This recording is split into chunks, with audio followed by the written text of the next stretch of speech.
en una ciudad que nunca duerme, donde las preocupaciones se acumulan como capas de tela vieja, había un hombre cuyas manos conocían el arte de transformar lo roto en esperanza.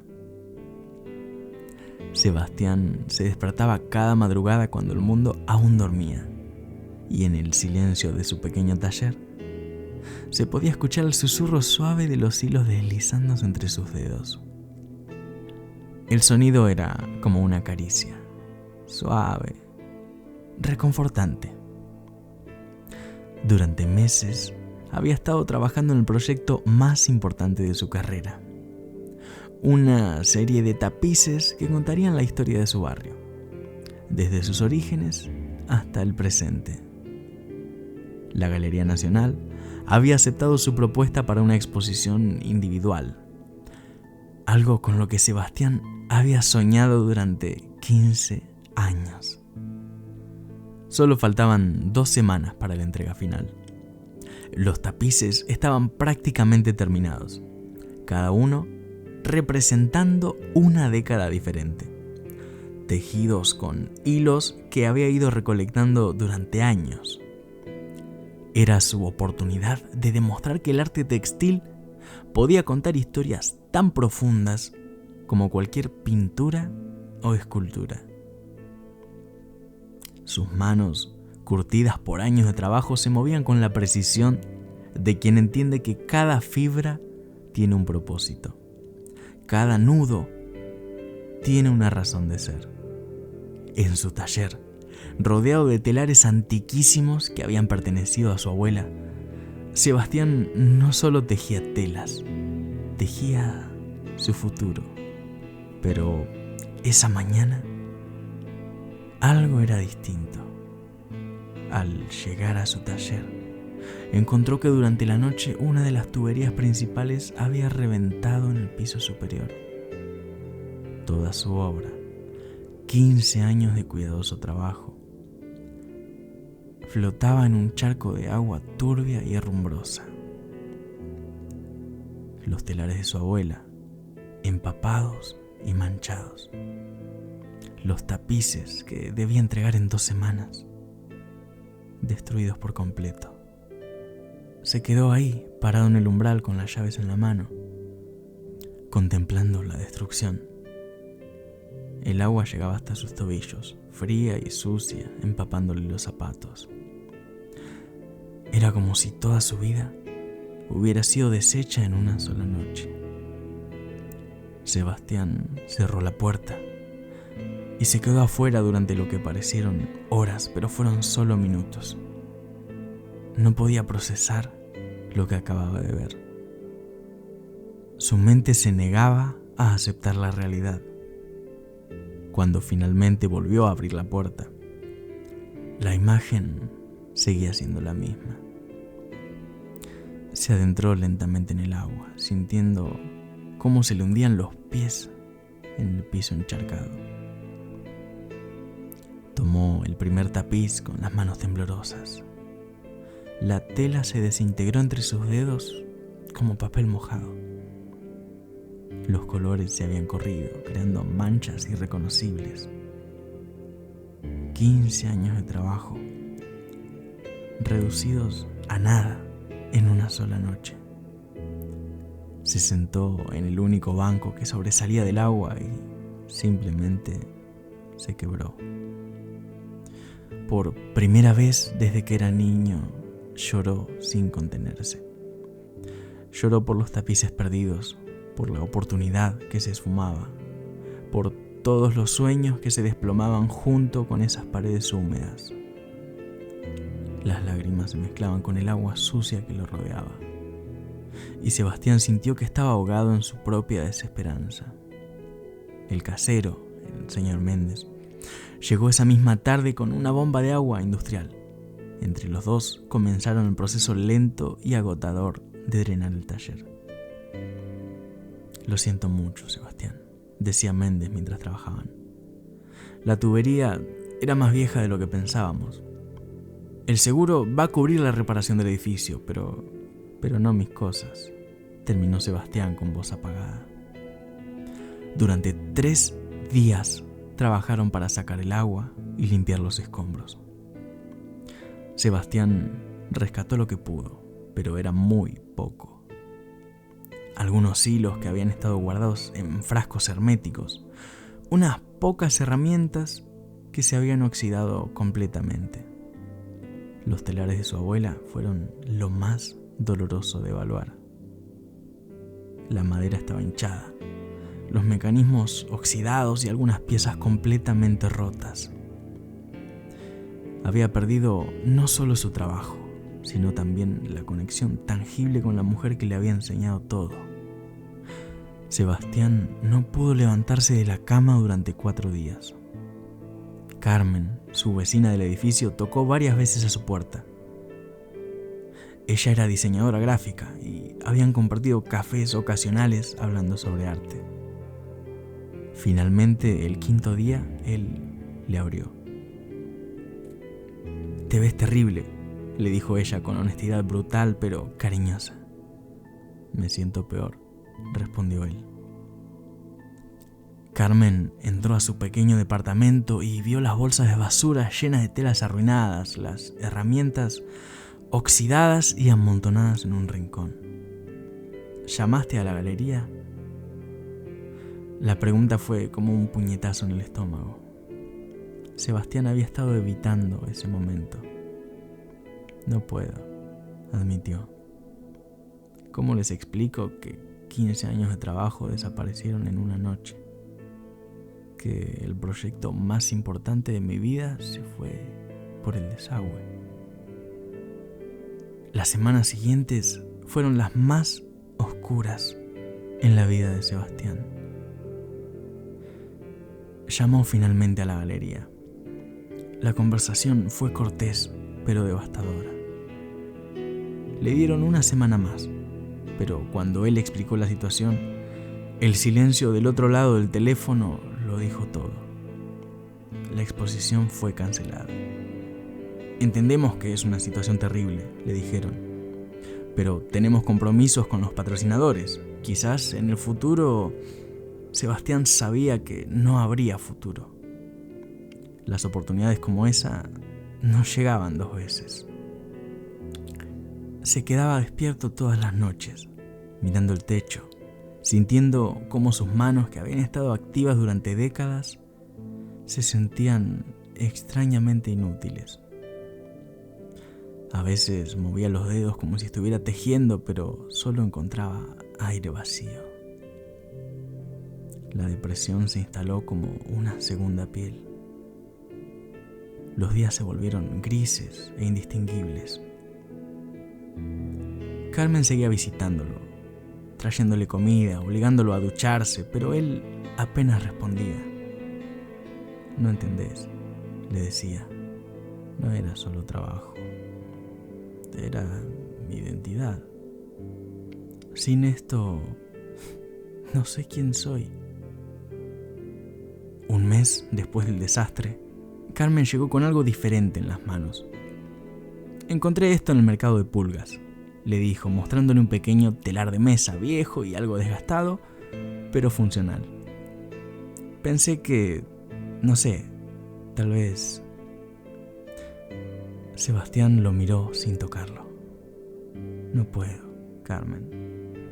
Vos no podés entender lo que es perder todo y que te digan que simplemente empieces de nuevo con esto».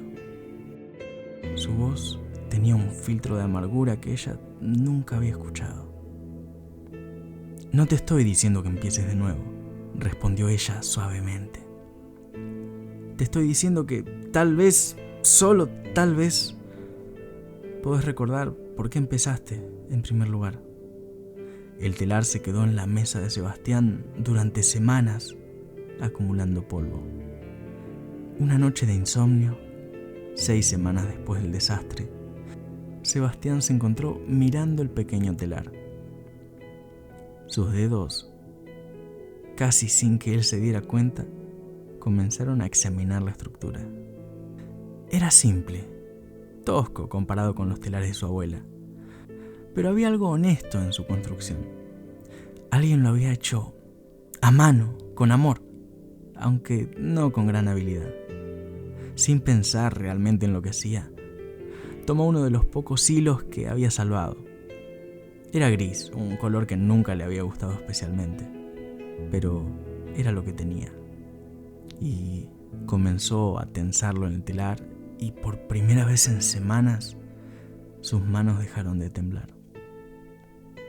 El primer punto fue horrible. Sus dedos entumecidos por el desuso se movían con torpeza. El segundo punto fue aún peor, pero había algo en la repetición del movimiento que comenzaba a calmarlo. No estaba creando algo hermoso, apenas estaba sobreviviendo un punto a la vez.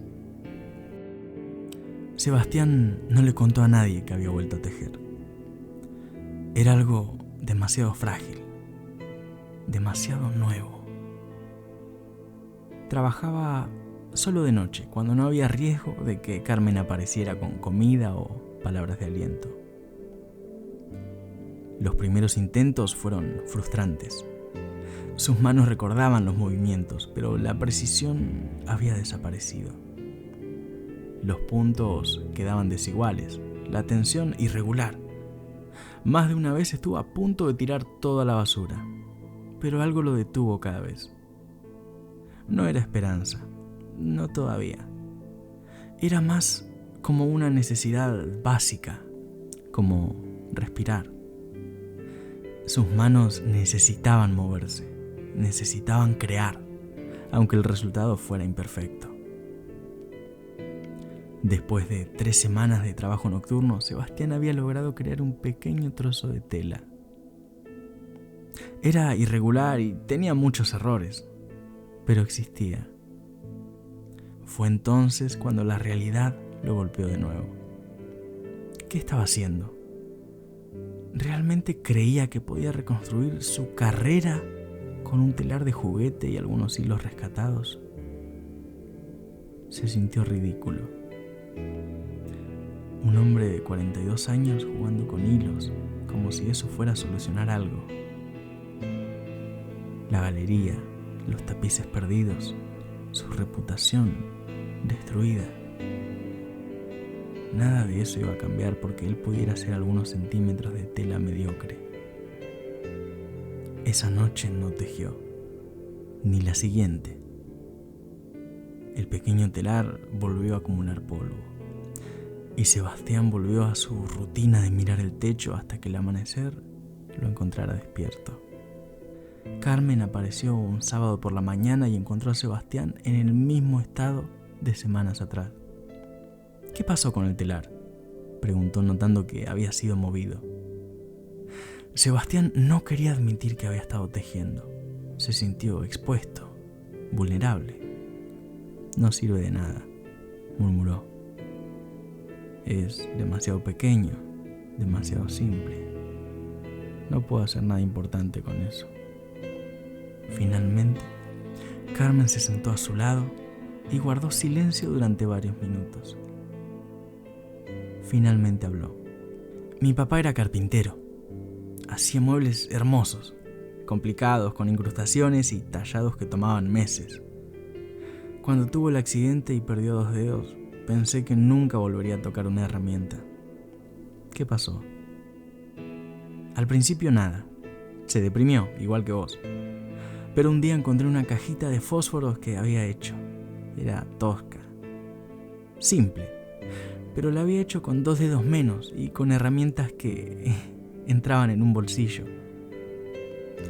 Me dijo algo que nunca olvidé. A veces hay que aprender a ser un artista de nuevo. Y a veces eso significa empezar con cajitas de fósforos. Esa noche, Sebastián volvió al telar.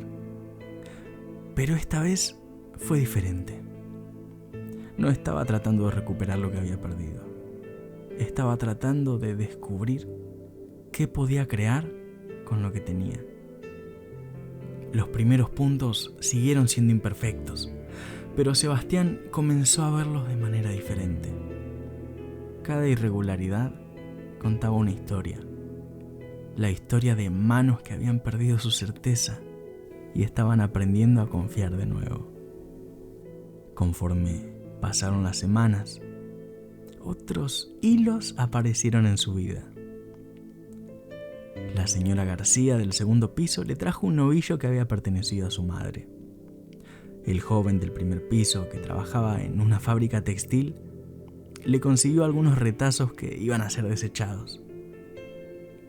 Pero lo más importante fue que Sebastián comenzó a trabajar de día, con la ventana abierta. Un día, mientras tejía cerca de la ventana, una mujer se detuvo a observar desde la calle. Era mayor, llevaba un bastón y había algo familiar en la forma en que observaba el movimiento de sus manos. La mujer subió y tocó la puerta del taller. «Disculpe», le dijo cuando Sebastián abrió, «pero ¿usted es el nieto de Elena Morales?» Sebastián sintió como si el suelo se moviera bajo sus pies. «Sí, ¿usted la conoció?» «Fui su mejor amiga durante 50 años. Soy Rosa». La mujer entró lentamente al taller y miró el pequeño telar. «Elena me habló mucho de usted. Me contó sobre los tapices que hacía, sobre la exposición que tenía planeada». Sebastián sintió que las lágrimas amenazaban con volver. Eso se perdió todo. Rosa se acercó al telar y tocó suavemente la tela que Sebastián estaba creando. ¿Sabes qué me dijo Elena una vez? Me dijo: «Rosa, mi nieto cree que el arte está en hacer cosas grandiosas. Pero yo traté de enseñarle que el arte está en seguir haciendo, sin importar el tamaño de lo que haces». Rosa abrió su bolso y sacó algo envuelto en un papel de seda. «Elena me pidió que te diera esto cuando fuera el momento correcto. Creo que ese momento es ahora». Era un hilo dorado, hilado a mano, brillante como si hubiera sido tocado por el sol. «Ella lo guardó durante 60 años», explicó Rosa. «Lo había hilado para su vestido de novia, pero nunca lo usó. Me dijo: algún día Sebastián va a necesitar recordar que la belleza no está en la perfección, sino en la persistencia». Sebastián tomó el hilo con manos temblorosas. Era suave como la seda, fuerte como el acero. ¿Ella sabía que esto iba a pasar? Rosa sonrió. Elena sabía que la vida siempre encuentra maneras de probarnos, pero también sabía que vos tenías algo que no se puede enseñar: la capacidad de seguir adelante, punto por punto. Sebastián incorporó el hilo dorado a su tejido esa misma tarde. No como el elemento central, sino como un acento sutil, una línea que unía todas las imperfecciones en algo coherente. Cuando Carmen llegó esa noche y vio el progreso, se quedó sin palabras. «Es hermoso», le dijo finalmente. «Es completamente diferente a lo que hacías antes, pero es más vos». Sebastián miró su trabajo. Tenía razón, no era grandioso ni complejo, pero tenía algo que sus tapices anteriores, por hermosos que fueran, nunca habían tenido: vulnerabilidad. «Creo que estoy aprendiendo a ser artista de nuevo», le dijo a Carmen. «Una cajita de fósforos a la vez». 6 meses después, Sebastián había creado algo completamente nuevo. Una serie de piezas pequeñas, íntimas, cada una contando la historia de reconstruirse después de la pérdida. No eran tapices monumentales, eran susurros en lugar de gritos. Pero cuando la gente los veía, algo en ellas tocaba una parte profunda del alma humana. Una galería especializada en arte textil contemporáneo se interesó en su trabajo. No era la Galería Nacional, pero era un comienzo. La noche antes de la nueva exposición, Sebastián se sentó frente a su pequeño telar y escuchó el sonido que había aprendido a amar de nuevo: el susurro suave de los hilos deslizándose entre sus dedos, el ritmo constante y reconfortante del proceso de crear algo nuevo a partir de lo que parecía perdido. Pero ahora entendí algo que no había sabido antes, que a veces hay que perderlo todo para descubrir lo que realmente importa. Y en esos momentos de silencio podía escuchar la voz de su abuela, no como un recuerdo, sino como una verdad.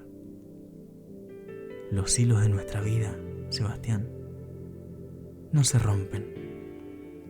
Solo esperan a que tengamos la sabiduría y el coraje para tejerlos de nuevo.